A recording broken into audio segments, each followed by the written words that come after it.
এরপর আমরা চলে এসেছি দেওরিয়া মায়ের মন্দিরে। মন্দিরের সামনে এরকম দোকানে মিষ্টি পেড়া বিক্রি হচ্ছে। পুজো দেওয়ার জন্য আমরা পেড়া নিয়ে নেব। আরও অনেক কিছু লাড্ডু, আরও অনেক রকম মিষ্টি বিক্রি হচ্ছিলো। তো পুজো দেওয়ার জন্য পেড়াটাই বেস্ট। পেড়াগুলো কিন্তু 10 টাকা করে দাম এবং খেতে খুবই সুন্দর। আমরা খুব বেশি কিনিনি, বাট পরে মনে হচ্ছিলো যে আর একটু কিনলে বেশি ভালো হতো, কারণ আমাদের এখানকার থেকে পেড়াগুলো দেখলাম ওখানে খুব সুন্দর খেতে। এরপর আমরা মন্দিরের দিকে চলে যাব। একটা ফুলের মালাও কিনবো, কিন্তু ওখানে জবা ফুলের মালার প্রচুর দাম, মানে 100টা ফুল দিয়ে মালা বানিয়েছে, সেটা হলো 100 টাকা। মন্দিরের বাইরে দেখছি অনেক কিছুই বিক্রি হচ্ছে, মানে এখানে সবজি, তারপর ডাল ঠাল অনেক কিছু দেখছি বিক্রি হচ্ছে, মানে একটা ছোট বাজার মতো বসেছে, হাট। তো আমরা প্রথমে একটা মালা কিনে নেব, তারপর মন্দিরের ভেতরে যাব। বাইরের যা রোদ ছিল, বাপরে বাপ, প্রচুর গরম, আর পা রাখা যাচ্ছিল না নিচে, এত গরম। এরপর একটা মালা কিনে মন্দিরের ভিতরে প্রবেশ করব আমরা দুজনেই। জিৎ নর্মালি খুব একটা মন্দিরে যেতে পছন্দ করে না, তার কারণ প্রচুর ভিড় থাকে, লাইনে দাঁড়াতেও পছন্দ করে না।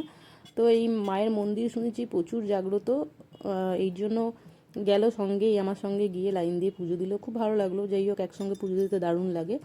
আর মন্দিরের ভেতরের কাজগুলোও খুব সুন্দর, মানে মন্দিরটা খুবই সুন্দর ছিল। এরপর যাব লাইন দিয়ে পুজো করতে। খুব বেশি লাইন ছিল না, মোটামুটি ছিল, আর তাড়াতাড়ি পুজো হয়ে যাচ্ছিল। তো জিৎ আগে আগে যাচ্ছে, আমি পেছন পেছন মন্দিরটা দেখাতে দেখাতেই যাচ্ছি। মন্দিরটা কিন্তু খুব সুন্দর।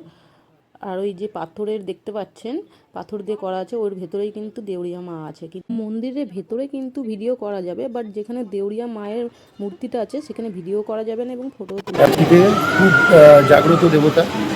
এখানে শুনেছি MS ধোনি, মহেন্দ্র সিং ধোনি, উনি প্রথম খেলার পর গিয়ে এখানে মানত করে গিয়েছিলেন, এবং শুনেছি উনি মাঝে মধ্যে নাকি এখানে আসেন পুজো দিতে। খুব জাগ্রত দেবতা। আমি চট করে কোনো মন্দিরে যাই না পুজো দিতে, কারণ ভিড়ভাড়টা আমার পছন্দ নয়, কিন্তু এখানে এসেছি। চলুন দেখা যাক, কিন্তু ভেতরে ফটো নট অ্যালাউড। কার সাথে এসেছো? হ্যাঁ, কার সাথে এসেছো? আমি, আমার গার্লফ্রেন্ড, আমার বউয়ের সঙ্গে। জিতকে লাইনে দাঁড় করিয়ে রেখে আমি মন্দিরটা একটু ঘুরে নিলাম, কারণ মন্দিরটা কিন্তু খুব সুন্দর ছিল।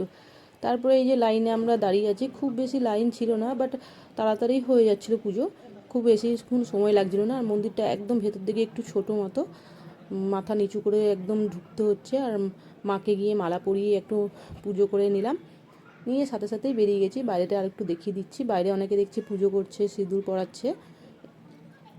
এরপরে হঠাৎ করে দেখছি জিৎ গায়েব হয়ে গেছে। আমি ওকে খুঁজে বেড়াচ্ছি যে কোথায় গেল, বললাম যে দাঁড়াও ওখানে।